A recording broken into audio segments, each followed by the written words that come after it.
हर सदी में एक ऐसा इंसान आता है जो अपने जज्बे से दुनिया का रुख बदल देता है।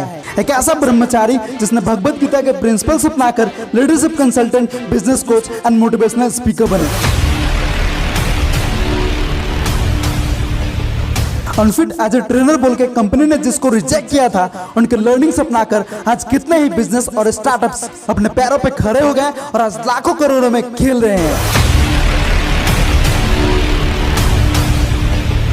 जिसने फुटपाथ पर डिक्शनरी बेच के पढ़ाई का खर्चा निकाला।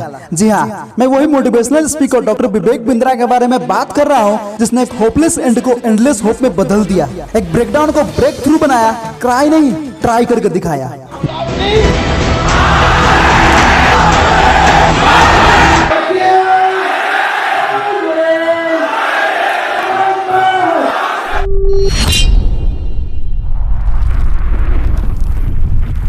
दोस्तों, आज जब प्रैक्टिकल बेस्ड मोटिवेशन की बात आती है तो हमारे दिमाग में एक ही नाम आता है, doctor Vivek Bindra.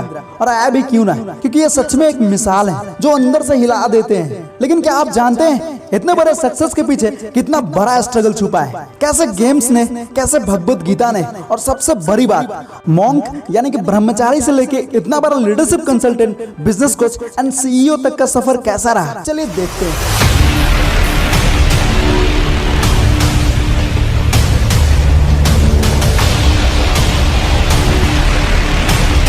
Are you really ready?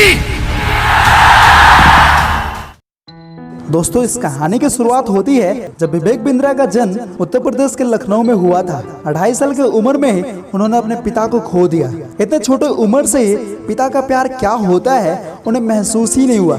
उनका ज्यादा टाइम दादा और चाचा के साथ बीतने लगा। धीरे धीरे वो बड़े होते गए और अपनी शुरुआती पढ़ाई कंप्लीट करने के बाद दिल्ली में अमेठी बिजनेस कॉलेज से MBA की डिग्री ली। लेकिन यहाँ तक का सफर बहुत स्ट्रगल में बीता। बहुत सारे फैमिली प्रॉब्लम्स का सामना करना पड़ा। पैसे की कमी उनको हमेशा सताता रहा। उन्होंने फुटपाथ पर डिक्शनरी बेची, पार्ट टाइम होम ट्यूशन का काम किया। ऐसा ना जाने कितने सारे स्ट्रगल का सामना करना पड़ा, लेकिन उन्हें स्ट्रगल के साथ उनको कोई बाउंस बैक भी करता था, और वो है गेम्स। वो शुरू से ही गेम्स में काफी अच्छे थे। एथलेटिक्स एंड स्पोर्ट्स ने उनके जीवन में काफी वैल्यू ऐड किया।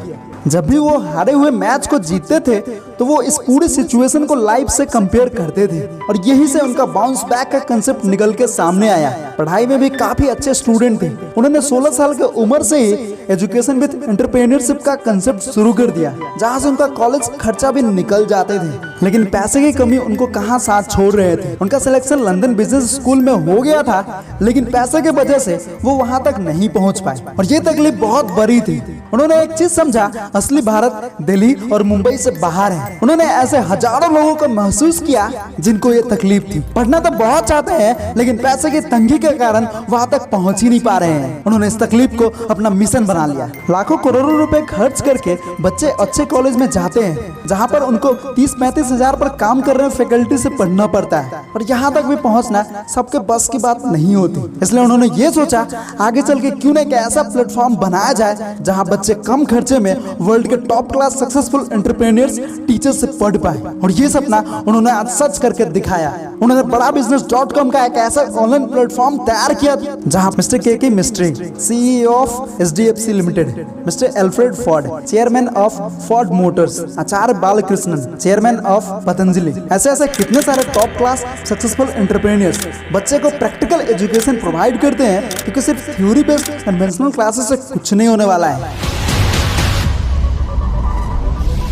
लेकिन एक ऐसा मोड़ आया उनके जिंदगी में जो आज इनको यहाँ तक पहुँचा दिया। उन्होंने MBA कंप्लीट करने के बाद ये डिसाइड किया कि उन्हें बचे हुए जीवन को भगवान के सेवा, समाज के सेवा में लगा दें, और इस सोच को पूरा करने के लिए उन्होंने 4 साल तक वृंदावन में एक ब्रह्मचारी का जीवन जिया। भिक्षा मांगना, सेवा करना, शास्त्र पढ़ना, गरीब बच्चों को सेवा करना, इन सब चीजों से उनको अंदर से ताकत मिलना शुरू हो गया। उन दिनों वो धोती कुर्ता वैसे ही ब्रह्मचारी भेष में बहुत सारे कॉलेज में जाया करते थे, और ये बात 2006 की है जब वो स्टूडेंट को भगवत गीता के ज्ञान देना शुरू कर दिए। कॉलेज स्टूडेंट को रियल लाइफ ट्रेनिंग लेक्चर देना शुरू कर दिए। ब्रह्मचारी आश्रम में उन्होंने बहुत कुछ सीखा, जैसे इंद्रियों को, सेंस को, डिजायर को कंट्रोल करके डिसिप्लिन में रह के सुबह अर्ली मॉर्निंग उठ के साधना करके मेडिटेशन करके फिर दिन का शुरुआत करना है। ये सारा चीज उनके लाइफ का एक प्रैक्टिकल ट्रेनिंग था। 4 साल के बाद उनके गुरु ने उनसे कहा अब समय आ चुका है, अब आपको ऐसे भेष में नहीं बल्कि आपको इस देश की जरूरत है। अब रिवॉल्यूशन लाने का समय आ चुका है। आपके पास बिजनेस का और भागवत गीता का दोनों का संपूर्ण ज्ञान है। अब समय आ चुका है एक होपलेस एंड को एंडलेस होप में बदलने का। अब ब्रेक डाउन नहीं ब्रेक थ्रू करने की जरूरत है। और तब से लेके आज तक और आगे भी ये ऐसे ही रेवोल्यूशन लाते रहेंगे। उन्होंने यूट्यूब जर्नी का शुरुआत 2013 से शुरू की और आज उनके पास 12.5 मिलियन से ज्यादा सब्सक्राइबर हो चुके हैं। और शायद आप जानते होंगे जब उनका 10 मिलियन सब्सक्राइबर्स कंप्लीट हुए थे तो पॉप डांस वेस्टर्न म्यूजिक के साथ नहीं बल्कि हरे कृष्णा हरे राम के साथ इतने बड़े मौके को सेलिब्रेट किए।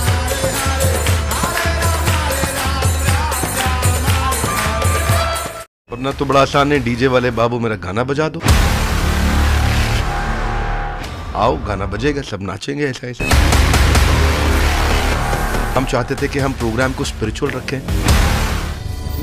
3, 2, 1.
उनके मॉर्निंग रूटीन के बारे में बता दे तो वो 3 चीजें करते हैं जिससे आप बहुत कुछ सीख सकते हैं। अपने टीम के साथ फुटबॉल खेलते हैं जिससे फिजिकल फिटनेस हो गया, दूसरा चैंटिंग करना जहां से स्पिरिचुअल फिटनेस आ गया, और तीसरा भागवत गीता पढ़ना जिससे इंटेलेक्चुअल फिटनेस आ गया। और सोचिए अगर तीनों फिटनेस लेवल पे कोई इंसान काम करेगा तो वो सही में जिंदगी बदल सकता है। मुझे एक चीज सबसे अच्छा लगता है, हम और आप बस इस एजुकेशन सिस्टम को गलत गलत बोलते रहते हैं, बट ये गलत को कैसे सही किया जाए इस पर काम करते हैं। इंडिया में 7 करोड़ लोग ऐसे हैं जो 26 साल से कम के हैं और इनका ये मानना है अगर इस 7 करोड़ को सही डायरेक्शन मिल जाए तो वाकई हमारा देश बहुत आगे जाएगा। और उनके तरफ से हर यूथ को एक सलाह जरूर है, this is not time for girl setting, this is time for goal setting. बातें तो बहुत है बट वीडियो ऑलरेडी काफी बड़ी हो चुकी है।